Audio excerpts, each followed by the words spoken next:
Muy buenos días. Nuevamente un gusto estar con ustedes. En esta cápsula vamos a ver qué es la diversificación y para qué es útil.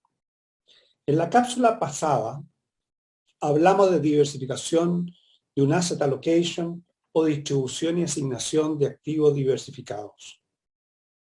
En términos sencillos, se trata de no poner todos los huevos en la misma canasta.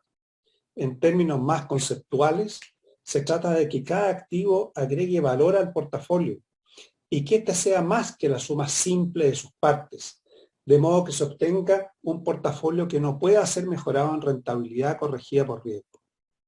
Ese logro se llama estar en la frontera eficiente de inversión. Es decir, que no es posible aumentar la rentabilidad en esa frontera sin aumentar simultáneamente el riesgo o viceversa, que no es posible bajar el riesgo sin bajar simultáneamente la rentabilidad. Cuando vamos agregando activos al portafolio que tienen entre sí una correlación negativa o cero entre ellos, se genera una cierta inmunidad al riesgo. Y reitero la palabra cierta inmunidad al riesgo, ya que el riesgo va a estar siempre presente. Y eso es así porque ese tipo de correlación disminuye el riesgo total, disminuye la volatilidad del valor del portafolio y por ende disminuye la volatilidad del resultado del portafolio.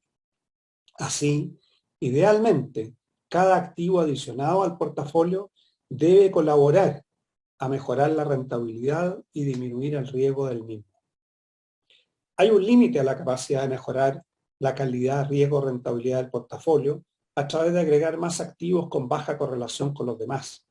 Y hacerlo significa que lo hemos optimizado, que hemos llegado a la frontera eficiente de inversión.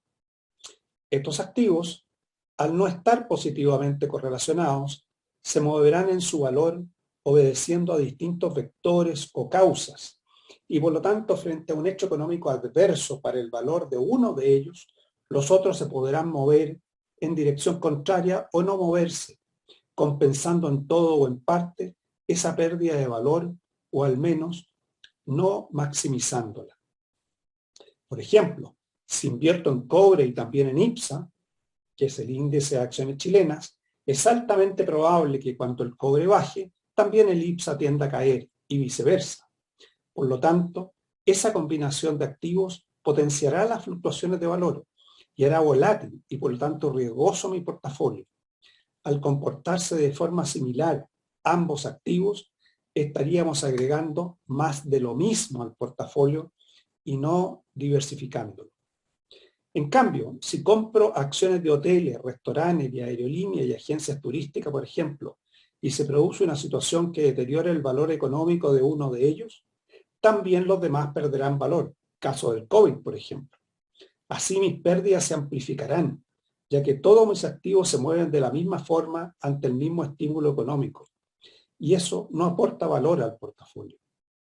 En cambio, si compro bonos del Tesoro alemán a corto plazo, y también compro valores del índice IPSA, estaré comprando activos con baja correlación entre sí y por lo tanto estaré logrando diversificar el riesgo del portafolio y la adición de uno de estos activos será un aporte para el conjunto.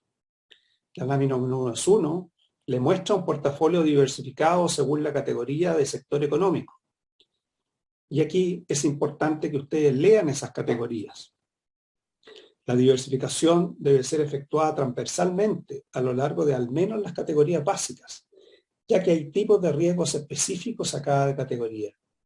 Por ejemplo, sin ser exhaustivo, al menos debemos considerar las siguientes categorías al diversificar. Diversificar por sector económico, diversificar por país y o área geográfica, diversificar por monedas o divisas, diversificar por temas de inversión. Por ejemplo, hay temas y índices que siguen acciones de moda, de innovación, de biotecnología, de digitalización, etc. Y también diversificar entre renta fija y renta variable. Hemos mencionado anteriormente el concepto de volatilidad.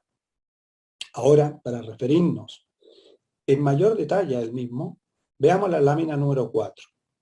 La lámina 4 muestra la serie histórica del precio del cobre. para el periodo 70-2004. Como pueden ver, el valor de la libra de cobre en dólares es altamente fluctuante, es decir, tiene una alta volatilidad. La volatilidad es una medida de intensidad y frecuencia de los cambios en el valor de un activo. Y sin entrar en mayores detalles, digamos solamente que se mide estadísticamente en términos de la desviación estándar respecto a la media del precio en un periodo determinado. A mayor volatilidad, el activo se caracterizará por mayor riesgo y por tanto se le exigirá mayor rentabilidad. Queremos conversar también brevemente sobre la duración de un instrumento de renta fija. ¿Qué es la duración de un instrumento de renta fija? Para analizar este también importante concepto, veamos la lámina siguiente, es decir, la lámina número 5. Aquí vemos una definición matemática muy famosa. De esta noción básica nació el concepto de duración. Así, la duración es una noción de cuánto flujo nos entrega en el tiempo el instrumento, cuándo es su vencimiento y cuál es el valor comprometido a pagar al final de su vida. Y todo esto se corrige por el valor del dinero en el tiempo. Como esta medida les puede resultar un tanto compleja de entender, veamos otra lámina que nos muestra de forma más intuitiva y de forma básica esta noción. En la siguiente vemos los flujos del instrumento. Por ejemplo, de pago de intereses y al final de la vida, el año 5, un gran pago final, que podemos suponer que es un pago del interés pactado más la devolución del capital. Este gráfico nos ejemplifica que como el instrumento genera un flujo de pago intermedio, su vida media será inferior al plazo de su último pago, es decir, inferior al 5º año.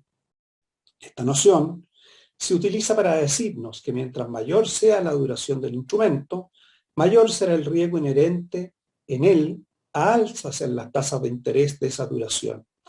Es decir, si compramos un índice de bonos o un bono de duración de 30 años, por ejemplo, un bono del Tesoro de Estados Unidos, y si la tasa prevaleciente en el mercado a ese plazo sube, el valor de nuestra inversión en este activo caerá, pues el alza en la tasa afectará por la duración del caso. Mientras más alta la duración, más afectará el alza de tasa.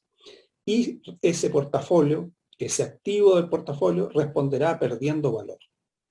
De tal manera que la duración es una forma de medir cuán sensible es un activo al alza en las tasas de interés, que es un tipo de riesgo que debemos considerar al construir un portafolio de inversión y particularmente cuando construimos un portafolio con instrumentos de renta fija. Bueno, vamos a dejar esta cápsula también hasta acá y los invitamos a continuar estudiando las cápsulas y los escritos del curso para que puedan adentrarse aún más en el tema de portafolio de inversión. Hasta la próxima cápsula.